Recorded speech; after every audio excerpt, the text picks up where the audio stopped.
Boa noite, águias! Tudo bem com vocês? Que Deus abençoe o caminho de todos.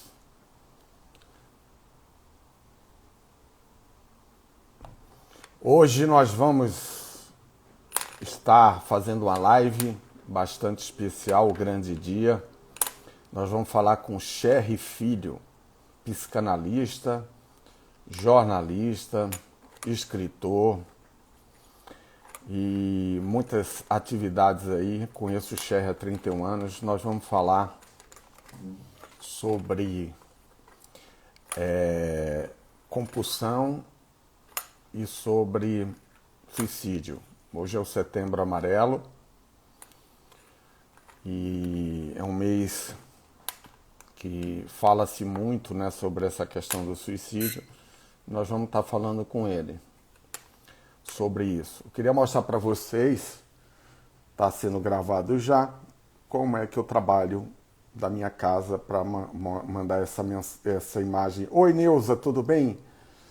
Estou falando aqui sobre a live que vai acontecer daqui a pouco. Seja bem-vinda, Neuza. E boa noite. Eu só queria te mostrar para vocês como é que é a minha estrutura aqui, ó.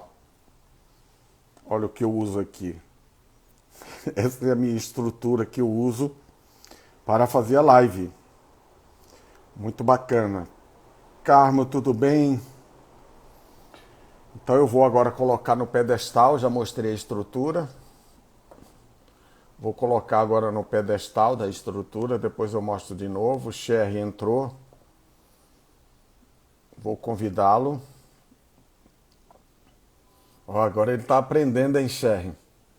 Agora ele já se convida, hein? Você não é fácil não, rapaz. Convidar você, Cherry, que hoje a live promete. Aguardando. E aí? E aí, Clélio, meu amigo? Tudo bem, cara? Vamos convidar os outros aqui enquanto a gente fala aí? Vamos. Vamos mandar mensagem aí para a turma aí, convidando a turma aí. Deixa eu ver aqui como é. Ah, tá aqui. Como Vai é que você falando. usa a iluminação aí, Clélio? No teu estúdio? Cara, eu vou te mostrar aqui tudo. É um negócio fantástico. Eu tenho uma estrutura. Custou, Profissional.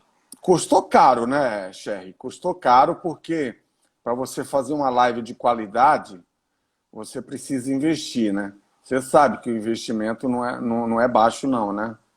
Magazine Luiza lá, tudo em 10 vezes, cara.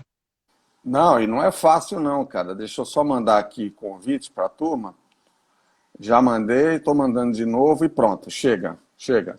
Eu vou te mostrar a minha estrutura aqui, Sherry, antes que a gente comece aí. Com o pessoal que já está aqui. Olha só a minha estrutura, ó. Essa aqui é a minha estrutura, tá vendo? O Tô pedestal, vendo. esse aqui é meu pedestal, tá vendo? Que eu uso o pedestal. Aí eu tenho É alemão? essa cara em alemão. Aí minha iluminação é essa aqui, seja o que Deus quiser. Tá vendo aí, ó? Como é legal? Posso te dar uma dica, Clélio? Dá uma dica, faça o que você quiser, meu amigo, você manda. Só que você vai pagar em dólar e é muito caro. Você é nosso astro. Você vai comprar 2 abajures, aqueles pequenos, Hum. com luzes brancas, dessas idiotas aí que vende em qualquer mercado, e coloca 2 abajures, um de cada lado.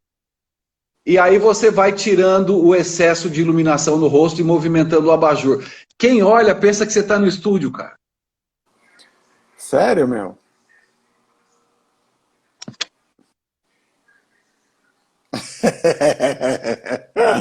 Ai, Sherry, vamos lá, Sherry. Vamos ao que importa. Idiota, Sherry, né? Ainda conta o segredo. Vai embora. o meu tá todo mundo impressionado com a minha estrutura aqui, né? Não, Sherry, deixa estrutura. eu. Primeiro, prazer de novo falar com você. Você já é de casa. Prazer. A gente vai falar sobre dois assuntos hoje, que uma a gente começou e não terminou, foi sobre compulsão, né? Só que eu queria colocar alguns dados aqui antes que você comece, porque eu fiz uma pesquisa e eu achei muito legal isso daí, né? Tá. na pandemia. Devido a todo esse período de pandemia, eles fizeram um estudo, é uma psiquiatra aqui, e psicóloga, depois eu dou o nome dela, ela fez um estudo dos possíveis sintomas que possa aparecer, né? Então, medo de ficar doente e morrer. É um sintoma que durante essa pandemia está sendo muito forte. Eu vou te falar isso, depois a gente entra no assunto que a gente quer, tá? Preocupação com obtenção de alimentos, remédios ou suprimentos pessoais. É uma coisa que está deixando o povo neurótico aí quanto a isso. É uma preocupação muito grande, principalmente na comunidade pobre, né? Que é onde tem um grande problema. Medo de perder a fonte de renda por não poder trabalhar ou ser demitido. É uma paranoia que está acontecendo muito hoje no mundo todo. Alterações do sono. Isso é com você. Da concentração nas tarefas diárias ou aparecimento de pensamentos intrusivos. Aí eu queria que você explicasse depois o que é pensamento intrusivo. Sentimentos de desesperança, tédio, solidão, depressão devido ao isolamento. Uma coisa que eu estou tendo aí, uns 2 dias aí seguidos, que é raiva, frustração ou irritabilidade, perda de autonomia e liberdade pessoal. É uma coisa também que está acontecendo com as pessoas. Eu queria que todo mundo escutasse isso, porque com algum desses sintomas vocês vão se identificar. Eu, quanto a essa questão da raiva, frustração e pela perda e a irritabilidade, 2 dias que eu estou assim. Medo de ser socialmente excluído, estigmatizado por ter ficado doente. Isso aconteceu com a menina que eu fiz uma live, né?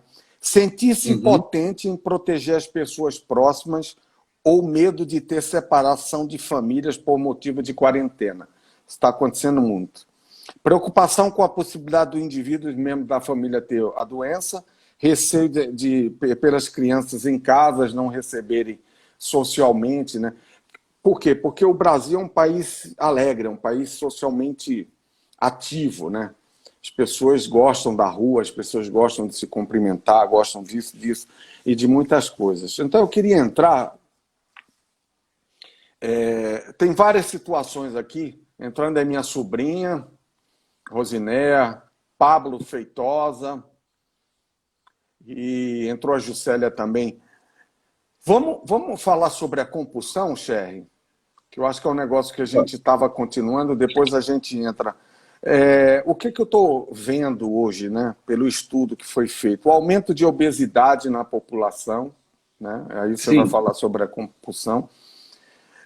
Vamos falar sobre o aumento de obesidade? Podemos falar, sim. Aumento de consumo de bebidas alcoólicas, está tendo muito aumento nisso daí. As pessoas estão consumindo mais as bebidas alcoólicas. Aumento de vícios como cigarro, jogos de sorte, né, como pôquer, como jogos eletrônicos. Aumento de agressão à mulher, que me deixa muito preocupado isso. O aumento nas delegacias da mulher de agressão física do marido com a mulher é muito grande isso daí. Aumento de separação de casais, a gente está até discutindo isso outro dia, né, no telefonema que eu te dei. Aumento de competitividade entre os casais, eu estou vendo isso daí. Mulher e homem competindo, olha, hoje eu ganho mais do que você, hoje eu estou trabalhando, você não... E aquela coisa toda. E descontrole do tempo versus a produtividade. As pessoas estão... Oi, Raquel, tudo bem? Boa noite. As pessoas estão muito preocupadas e não estão conseguindo fazer a coisa do tempo e da produtividade. Ela não sabe que horas ela tem que acordar, que horas ela tem que dormir, que horas ela tem que trabalhar, que horas ela tem que fazer atividade física. As pessoas perderam a noção disso daí. Então está havendo uma compulsão muito grande. Eu queria que você tocasse aí nesse assunto agora. Tá legal. Clélio, tudo é uma cadeia. Os resultados dessa cadeia é que vai fornecer informações como essa que você nos transmitiu. Perfeito? Então vamos lá. O ponto neufrágico, o ponto, o cerne de tudo isso, e dentro do que nós vamos falar, que é a compulsividade, que é o suicídio, está ligado a um núcleo. E esse núcleo é a impulsividade. Então você vê que você só me deu resultados de ações impulsivas. Agressões, agressão física, agressão verbal, busca no alimento. Então, quando você tem ela no centro da vida do ser humano, ele perde um pouco, vamos dizer assim, no sintoma, ele perde o controle dos seus pensamentos, dos seus desejos, dos seus afetos. Ele parte. Aí vem a compulsividade, Clélio, também, dentro do tema que você propôs aqui para a gente. Agora, quando vem essa impulsividade, e você tem, e está desenvolvendo sintomas, por exemplo, o pânico é um sintoma de impulsividade, é um sintoma de compulsividade em tempo curto. Aí você tem o toque, que é a compulsividade em tempo longo. Quando a pandemia, que é um dos pontos que você tem muito mencionado nas suas lives e nas suas perguntas, a gente traz para dentro de casa, para o cerne da sua psique, sintomas meio que confusos. Por quê?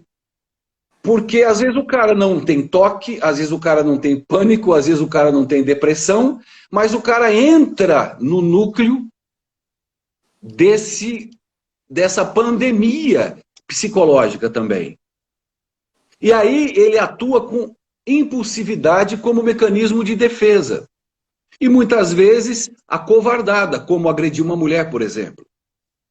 Por que ele não pega um homem igual você de 1,85 m, que nem um dia nós na praia, você quis brigar com 24 homens, né, jogando bola? Foi uma impulsividade, né? Pô, eu magrinho, novinho, eu e o Cléio na praia, andando, 2 times jogando bola. Jogaram a bola nele, o cara bateu em você, alguma coisa assim, você queria partir para bater nos caras? Eu falei, meu Deus, estou morrendo. A minha juventude ficou aqui. Então você vê que a idiotice está no centro da impulsividade. Não há uma reflexão. Há sempre uma resposta para isso. Então eu quero, deixa só, Clélio, se você não tiver nada para perguntar, eu quero fazer vamos fazer uma cama dentro disso que você nos disse, para nós partirmos para a compulsividade, da compulsividade para o suicídio também. Suicídio, e dentro eu tenho perguntas para fazer, tá? Ok. Tá, mas deixa eu colocar uma cama, uma estrada, para que as pessoas comecem a entender isso que eu estou falando e você também. Porque senão você joga informações para as pessoas que estão com a gente e ficam informações vagas. Mas nós temos que entender, então, da onde parte tudo isso. Primeiro, o nosso sistema nervoso central. De todos que você falou, de nós e dos seus telespectadores, todos nós temos isso. É o ponto-chave. Ele recebe informações, o sistema nervoso, e passa informações. Ele cria sinapses que manda informações do sistema nervoso e há pós-sinapses que recebem. Quando isso acontece, vem os fofoqueiros do nosso cérebro, do nosso sistema central, que são os neurotransmissores. Ok? Então eles são milhares. É um alvoroço dentro do nosso cérebro, dentro da nossa psique.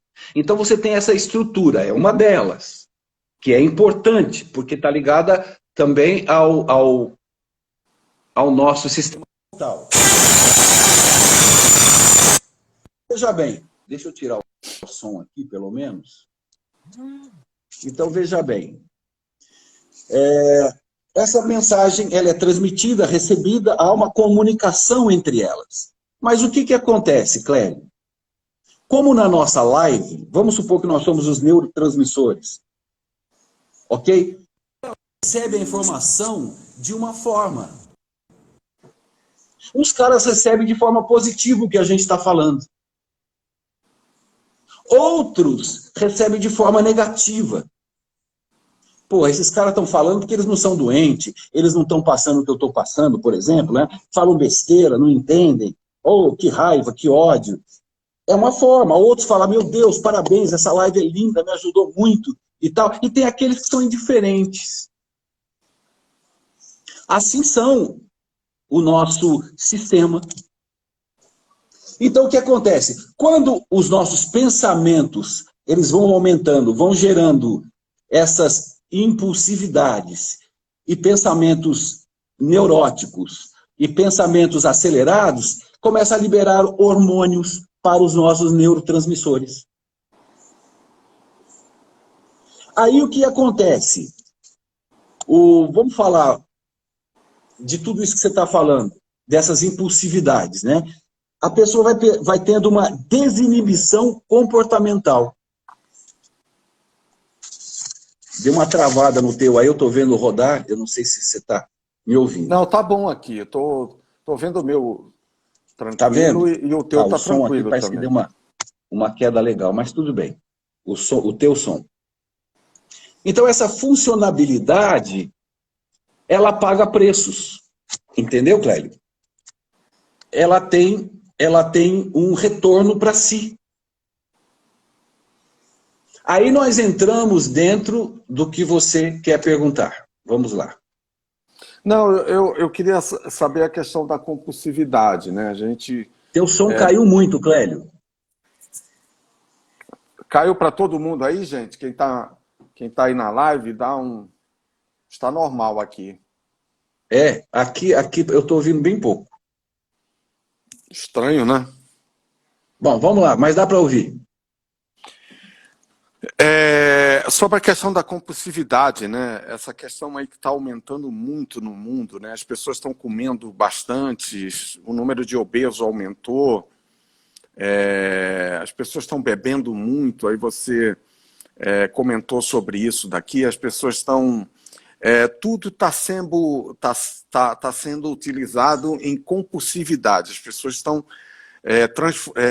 transferindo, né, as frustrações para esse tipo de situação. Ontem eu vi até o Joel da Atena, na Bandeirantes, né, ele falando que tinha um cara que nunca viu fumar na Band, e de repente ele viu o cara começou a fumar lá. E ele falou, pô, mas eu nunca te vi fumar, eu tinha parado, mas agora eu estou voltando, porque está me dando muita ansiedade, está me dando isso, então eu voltei a fumar. Deixa passar a pandemia que eu paro de novo. As pessoas perderam o controle, né? Clélio, você vê que o compulsivo, normalmente, eles nem percebem que tem a compulsão. Porque a compulsão, Clélio, ela é a realização de um desejo. Ou de alguns desejos. Esse cara, por exemplo, que você citou, e tantos outros, no cigarro, tem na limpeza, tem na comida, tem na rede social, tem em exercício físico, cara. Então a compulsividade, ela leva o ser humano a querer realizar desejos. E ele só quer o desejo, o prazer. Freud já falava sobre isso. A gente busca sempre o prazer. O nosso inconsciente, ele pulsiona para a busca do prazer. Esse é o interesse dele. Agora, onde vem o choque anafilático, o choque da dor, o choque de sintomas? O seu superego condena a excessividade de prazer. O que é o prazer do nosso inconsciente? É uma criança, o inconsciente não tem controle. Você não consegue comandá-lo. Pega uma criança, Clélio, de 2 anos, coloca aqui no meu apartamento, 12º andar, ele vai andando na sacada e se deixar ele se joga. É a mesma coisa. O inconsciente, ele impulsiona, ele manda. Você está assimilado, acumulado, você está querendo, buscando prazer. Em algum momento, você está aqui na vida, eu e você. Aí a pessoa fala, porra, eu quero um pouquinho de prazer. O impulsivo, o compulsivo. Então, ele vai, na sua compulsão, buscar o prazer. E aí, indo buscar o prazer, ele esquece dos resultados. Por exemplo, como é que uma pessoa compulsiva no alimento, ou na compulsividade alimentar, ele não está nem aí. Ele parte para o bolo, ele parte para o pote de sorvete, porque aquilo dá prazer para ele. Então, ele vai de cabeça no seu prazer, e depois ele vai ter problema de coração, de obesidade, ele vai ter uma série de fatores físicos e psicológicos, claro, porque ele vai alimentando isso de tal forma que ele não se enxerga mais. O camarada compulsivo, Clério, é difícil, bicho, ele falar, porra, eu tenho uma compulsividade, eu preciso trabalhar isso. Porque o prazer é tamanho, é uma forma que ele encontra de sobrevivência. Quando houve a pandemia que você está dizendo agora, o que acontece? Achatou todos os prazeres que o ser humano buscava. Hoje, o prazer que você busca no shopping, em fazer compra, te causa medo. Porque você não sabe se vai e se volta desviralizado. Ou se vem com e traz para a família com. Então você veja, o jogo do prazer, ele se perdeu na pandemia.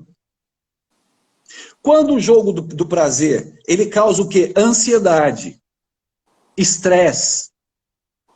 E o estresse desencadeia essas formas que você trouxe na tua pesquisa.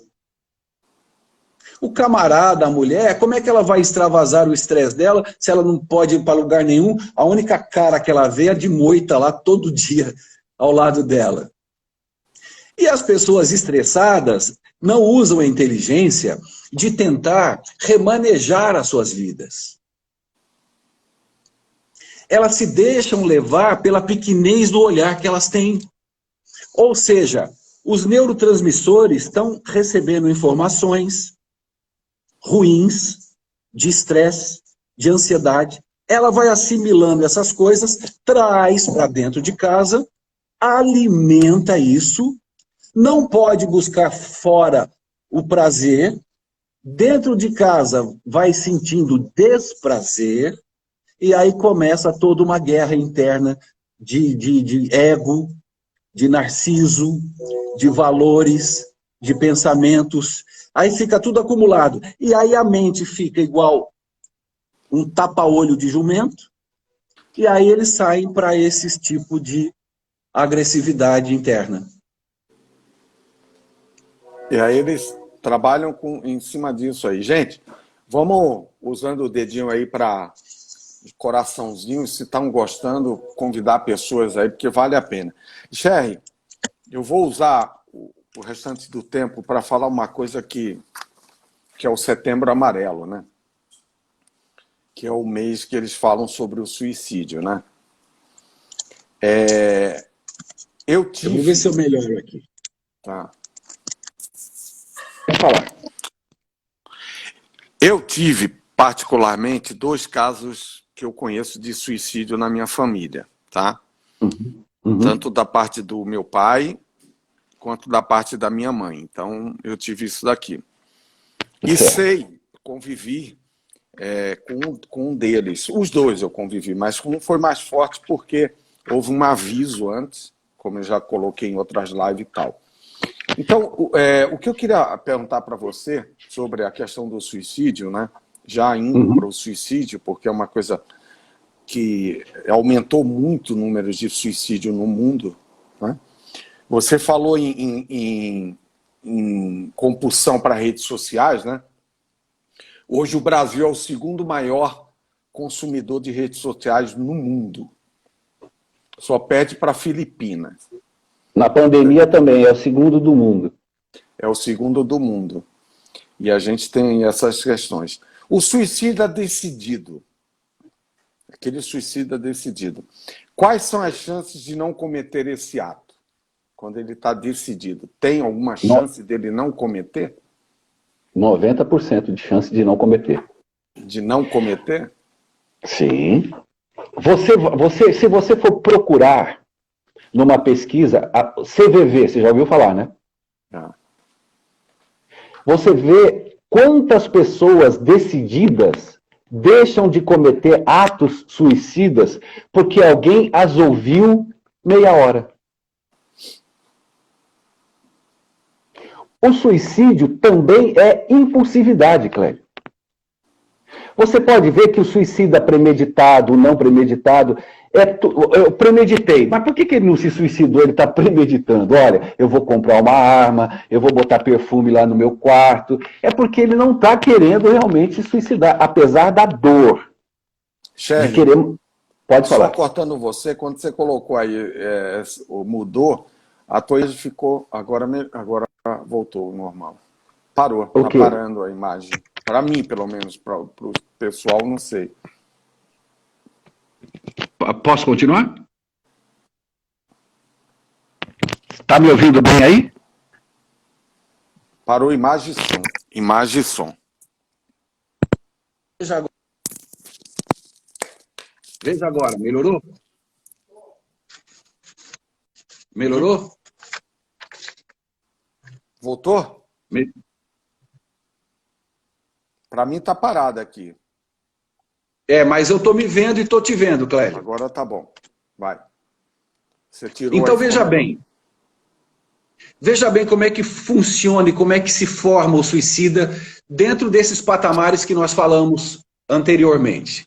Do formato, da estrutura. 36% dos suicidas têm sintomas bipolar. 36. 24 são drogados, os viciados. Border, 11% e outros sintomas. E você vê que, por que ocorre? Poxa vida, há pouco tempo, uma pessoa me procurou, era minha paciente, já tinha tido alta, que alguém se matou. E que ela tinha falado com ele uma semana antes. Que a família tinha falado com ele. Que ele era um cara posicionadíssimo, bem de vida financeiramente. E assim, vários acontecem. E de repente, ele foi para o quarto e deu um tiro. Na boca, na cabeça, sei lá. Então, por que isso ocorre? Aí a gente começa a ver na pesquisa que há sintomas que muitas vezes você não detecta, Cléber. O bipolar, que é o maior índice de suicidas, é aquele que tem a hipomania, e aí ele constrói, ele faz, ele prega, ele monta, ele cria, ele tá bem, feliz. Você fala, pô, o cara tá, uau, é meu funcionário, é o meu corretor, com a bola toda. Em algum momento, essa hipomania cai, e ele cai para depressão, ele cai para tristeza, ele cai para angústia. E nessa impulsividade ele comete o ato. 20 e tantos %, a cada 40 segundos no mundo, alguém comete um suicídio. 40 segundos. A cada 20 segundos, alguém tenta um suicídio. E a cada 10, alguém pensa em suicídio. Agora, por que eu falei que o suicídio tem 90% de chance de não ser cometido? Esse é um ponto forte. Pode haver exceção.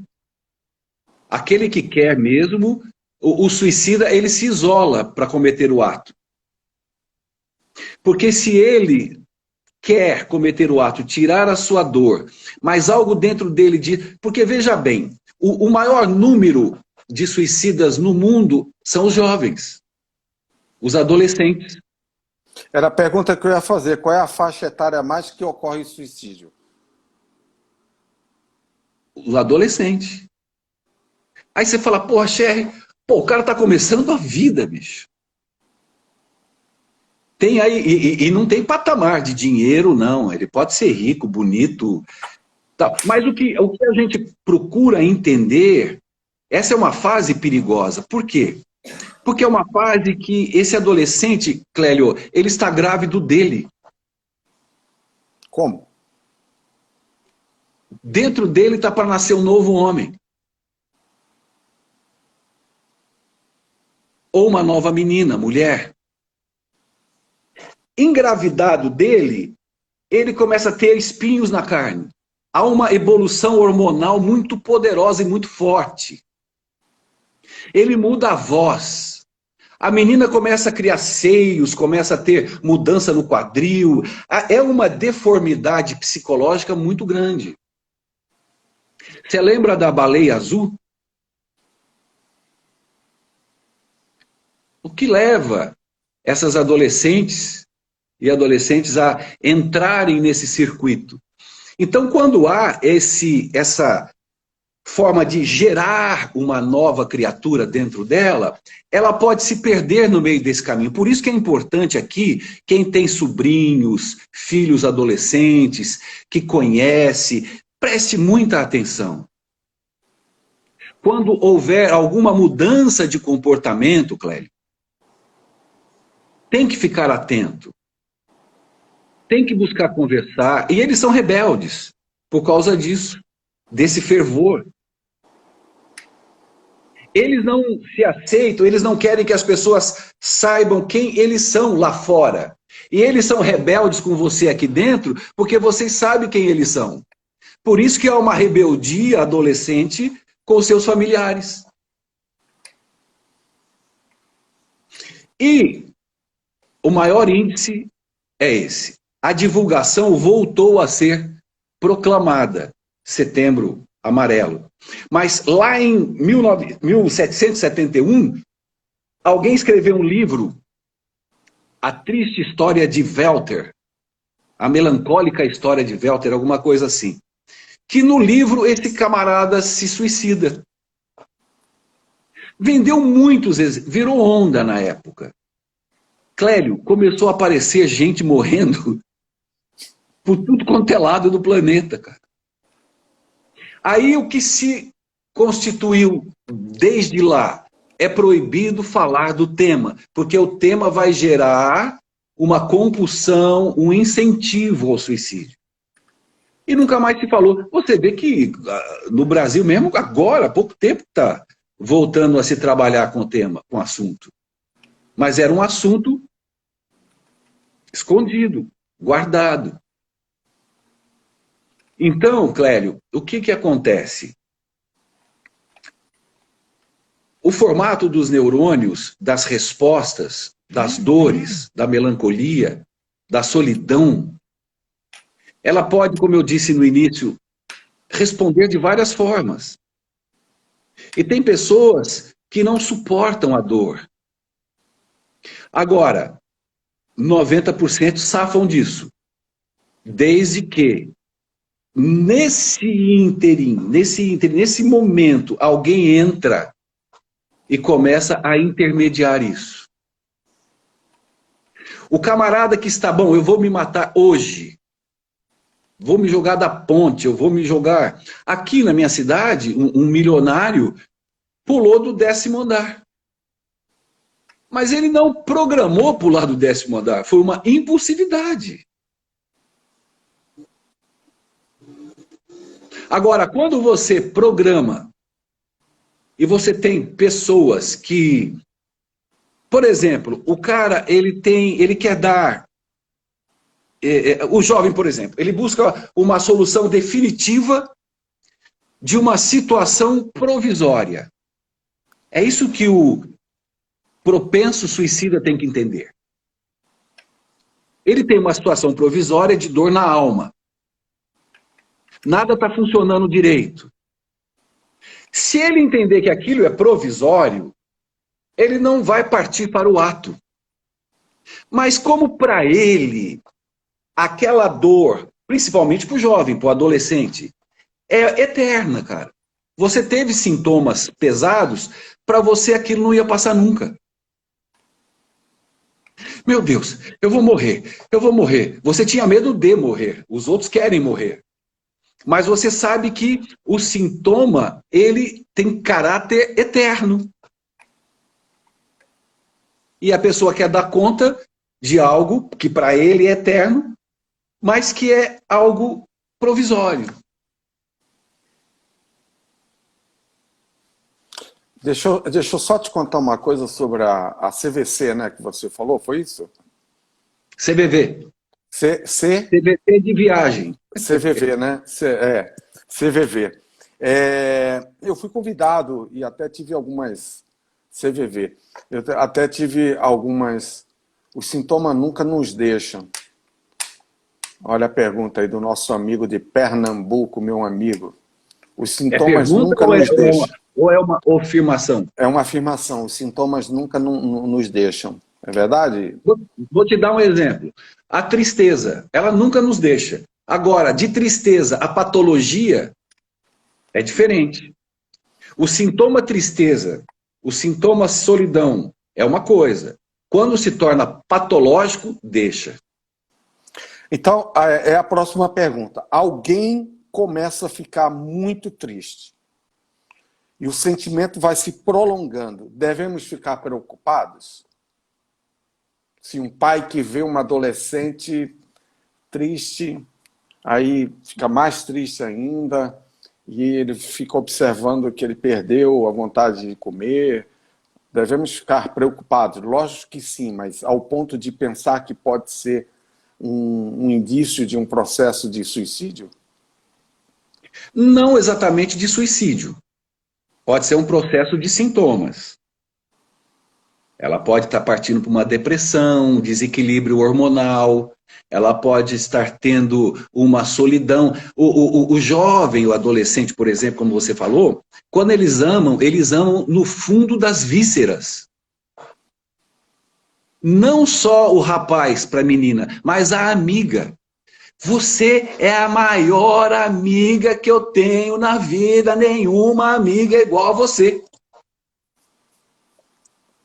Aí o namorado aparece, se apaixona e já mete uma aliança de prata ou de latão de prata na mão. Por quê? É o último bolacha do pacote.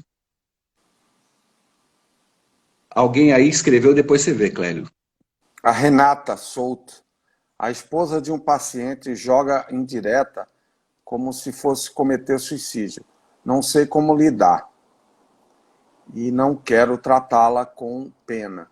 Então sento com ela e converso cerca de 40 minutos e deixo desabafar.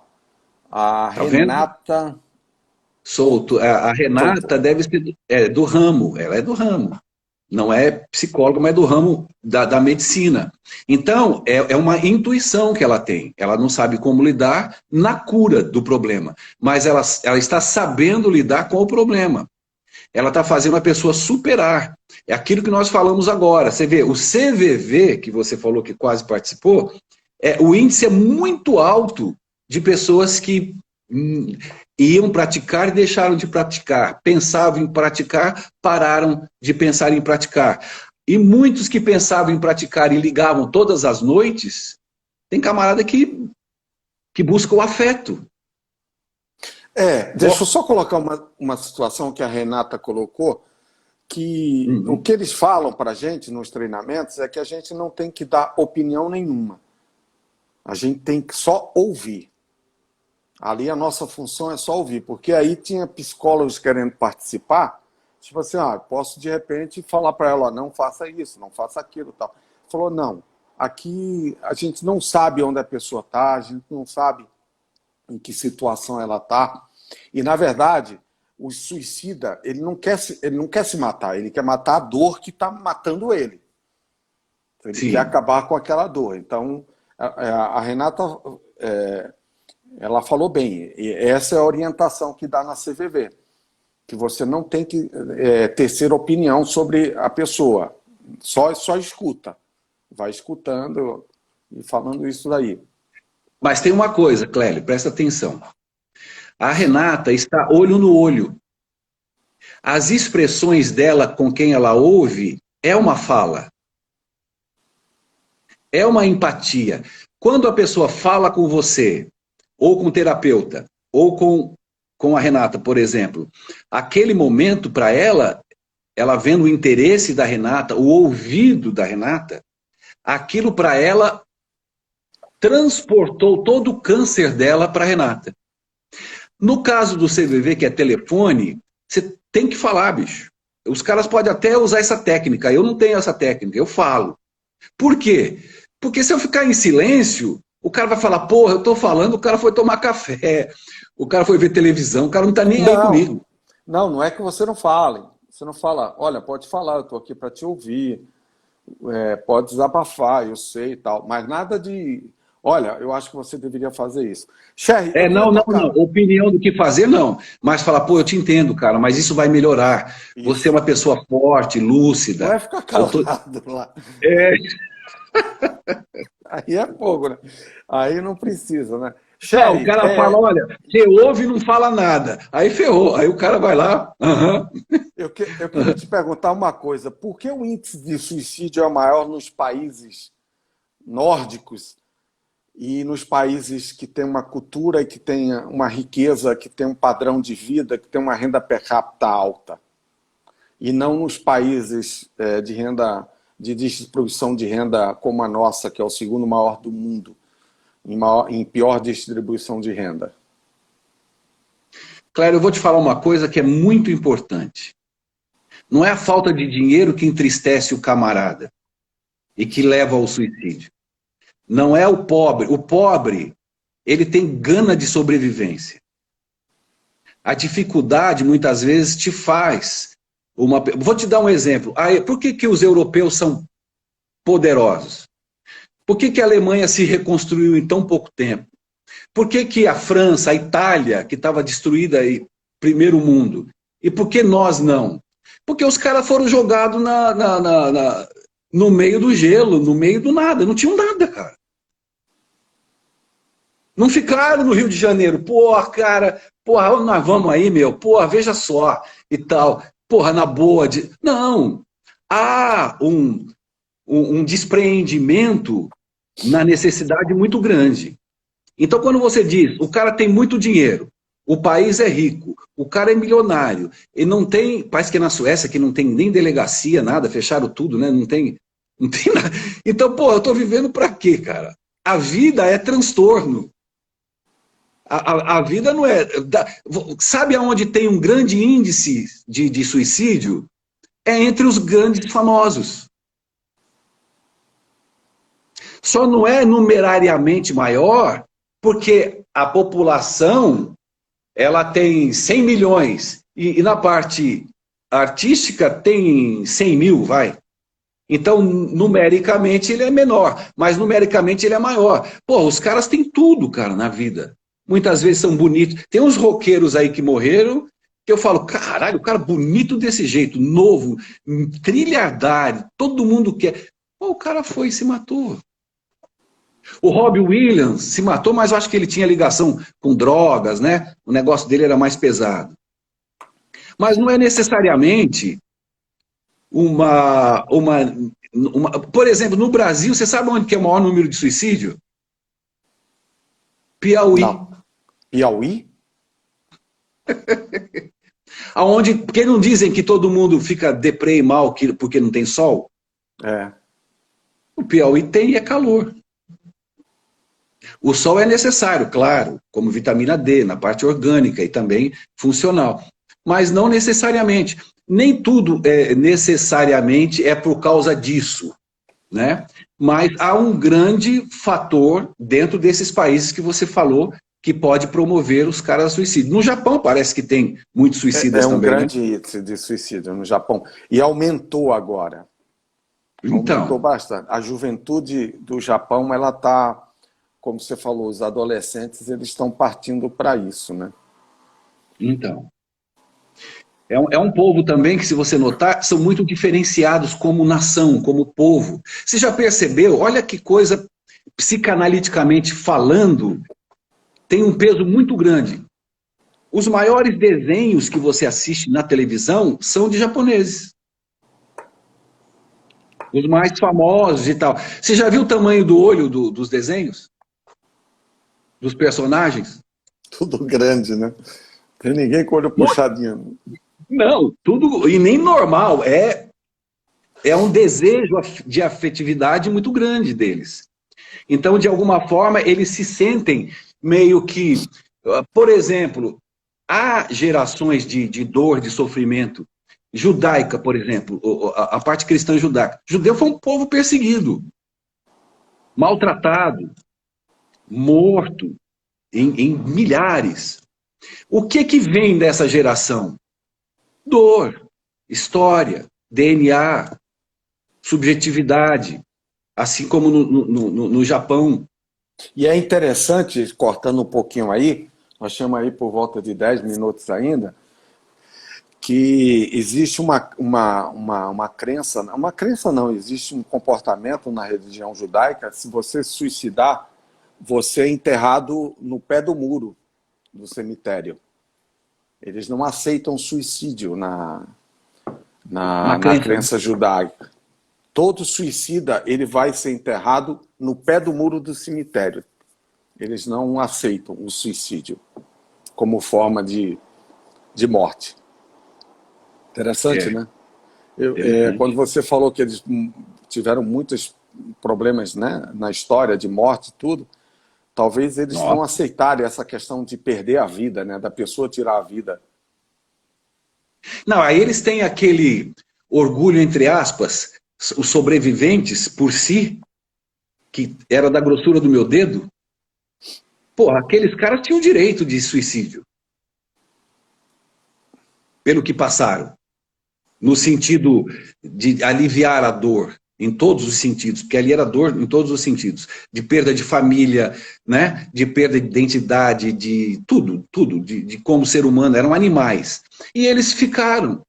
Quantos, eu já assisti documentários aí de vários e de várias pessoas que sobreviveram e contaram as histórias. Aí eles, quando tem um ato de suicídio dentro da comunidade. Da comunidade, né, ou da raça, né, ou da... pronto, para eles é um fator muito pesado. Agora, tem um ponto também que é muito importante, Cléber, para nós analisarmos. O ato suicida, ele é um tsunami de pelo menos na vida de 10, quando há cometimento. É uma explosão na vida de várias pessoas.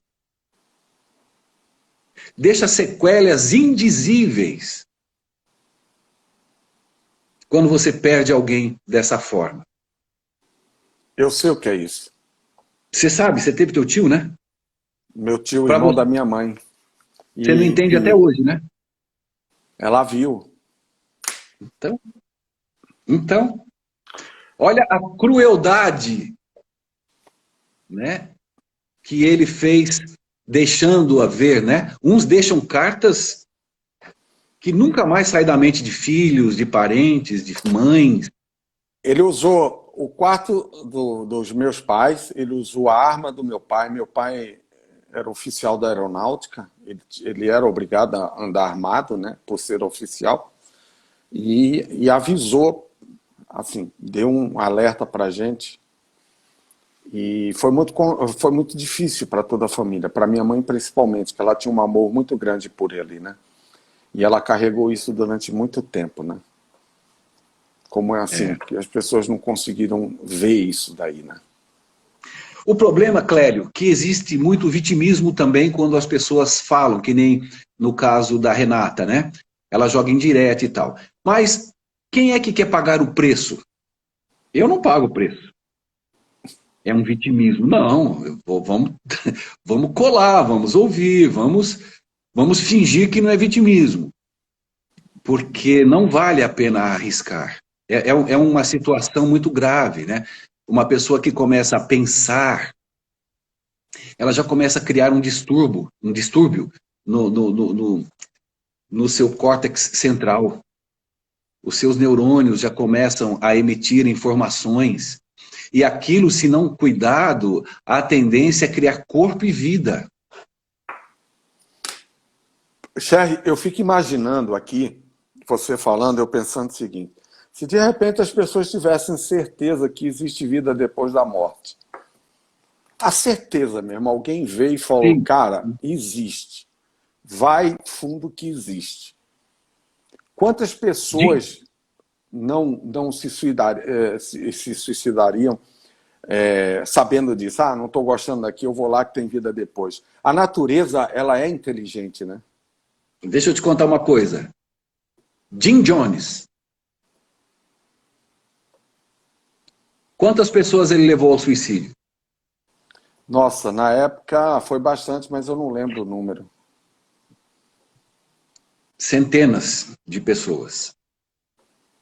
Na era judaica, quando eram dominadas pelos romanos ou, enfim, outros, porque o judeu sempre foi escravo em alguma época de algum tempo, muitos se suicidavam em nome da liberdade do povo. Você vai na Arábia, né, nesses lugares aí dos terroristas, é uma outra forma de cometer suicídio, é nessa crença. Então ele se explode em nome de Alá, crendo que estará no paraíso, logo No em paraíso, seguida. com 30 virgens. Tem lugar que oferece 1.200. Não sei como ele vai aguentar, mas é oferecido, e o idiota vai. Não, Né? vamos No sentido esquecer, de... não vamos esquecer dos kamikazes japoneses, né? Em nome do país. Tem um filme que mostra os pilotos que se ofereceram para ser kamikazes. Sim. Agora, toda a diferença é quando você decide interromper a sua vida, quando você deseja interromper a sua vida, quando você se acovarda perante a vida. Então, existem vários fatores, né? Não dá para dizer que o pensamento suicida, o desejo suicida é por um fator ou dois. São multifatores. Aproveitando essa deixa tua aí, o suicida normalmente tem sintomas? O suicida? Sim, eu não falei aí que o bipolar é quase 40% dos suicidas eram bipolares? Falou.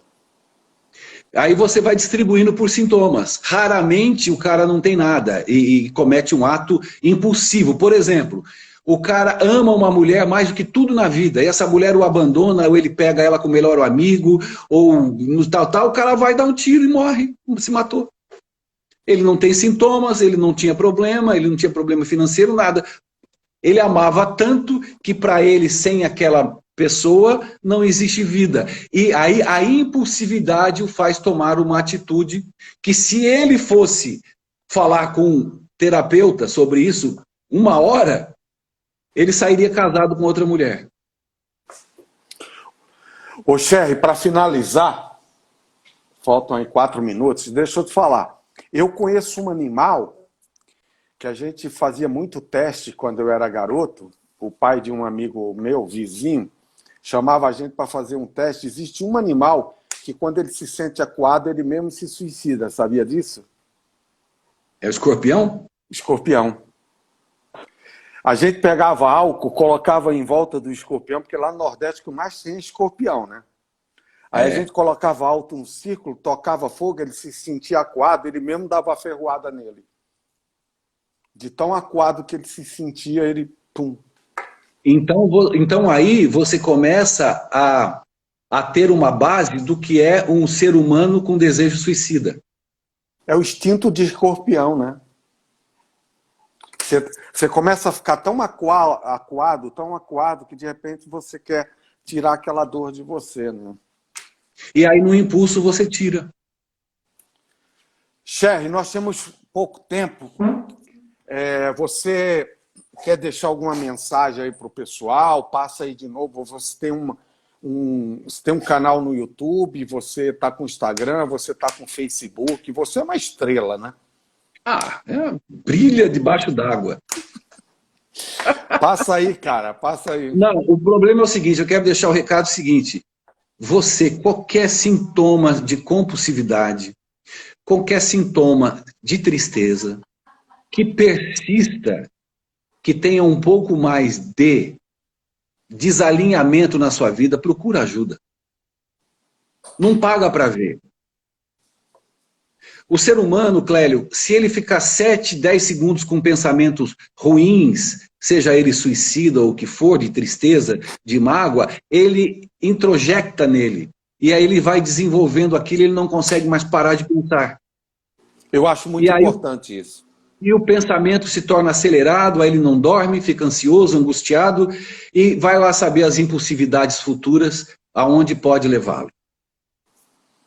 Então não brinca, fica atento e procura resolver qualquer sintoma meio fora dos padrões do que você sempre viveu. A Rosiné, ela falou assim, gostei muito, me ajudou com minha filha adolescente. A filha dela tem realmente algumas situações que ela está trabalhando isso daqui que não é fácil, entendeu? Não, trabalha, pegue a menina, crie mudanças na vida dela, não pressione, porque qualquer pressãozinha, adolescente é igual sabonete. Ele quer buscar prazer por causa dessa embolia que ele tem, hormonal, de sintomas, de vida, de renascimento. Sai, passeia, conversa, vai para a praia, vai para o meio do mato, vai ver passarinho, vai criando situações novas, vai participar com os amigos, dê apoio, ouça, fica atenta. Cria-se uma união com o adolescente, não uma dispersão, não uma competitividade. Adolescente com old, com gerações, porque a tendência é choque. Então, quem tem mais cabeça, procure evitar choques.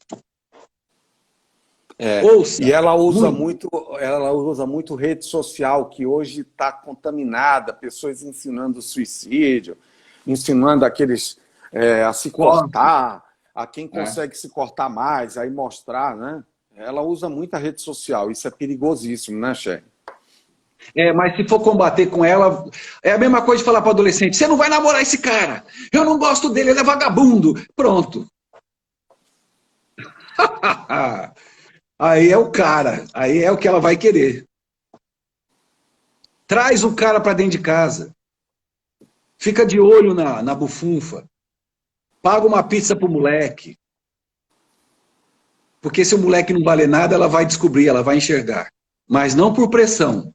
Pressão não muda adolescente, não constrói adolescente. Tá bom? É isso aí, Sherry. Isso aí. A gente está aí com a live aí, quase 1 hora.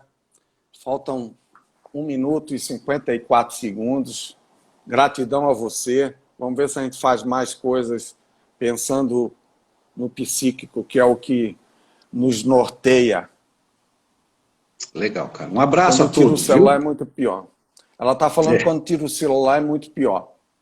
Então, vai tirar, procura atividades porque se ela chegou a esse nível de vício, é porque foi permitido. Agora, tirar depois de permitir também não funciona. Então, cria-se motivações. O que ela gosta? Basquete, ela gosta... O que não sei o que ela gosta. Mas procure oferecer o que ela gosta mais do que ela gosta. E aí, automaticamente, ela vai dividindo as redes sociais com os outros prazeres. É isso aí, meu amigo. Nós vamos terminando aí. Gratidão a você, como sempre. Dando uma live maravilhosa aí pra gente, de presente. E vamos nos conversando, né? Vamos ver se a gente traz mais coisas aí, porque isso aqui, gente, é por isso que está aqui em cima, porque comanda tudo isso aqui embaixo, né? Valeu! Valeu, gente! Tá gravado. Quem quiser assistir, vamos lá. Sherry Filho, jornalista, psicanalista, ator, escritor. Qual é o teu livro? Rapidinho. O teu livro lançamento aí pela Amazon. Rápido, 30 segundos. Presos na Liberdade. É só buscar na Amazon. Físico e e-book. Tchau. Tchau.